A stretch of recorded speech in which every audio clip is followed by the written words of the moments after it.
17歲天才少女吉他手 Dale 早前喺謝霆鋒演唱會中演出一鳴驚人，即刻成為香港市民熱話。佢喺台上表演時，唔單止技術超班，嗰份自信淡定嘅壓台感，更被觀眾一致擊賞，稱讚小小年紀已具大將之風。Dale 自細已經展現音樂天分，唔單止吉他技藝出眾，更擁有8級鋼琴資格，懂得演奏及編曲。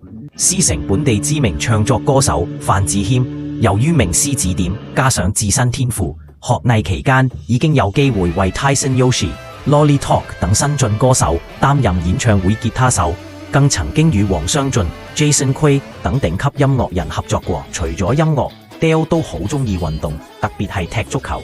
而家就讀沙田賽馬會體藝中學，曾經係香港女甲聯賽成員，亦都有玩高爾夫球同煮飯。經常喺 IG 分享自己彈吉他、鋼琴嘅片段。Dale 性格活潑甜美，才貌兼備。今次因為演出而人氣急升 ，IG followers 由2萬勁升至超過8萬。網民表示對佢未來嘅發展都非常期待。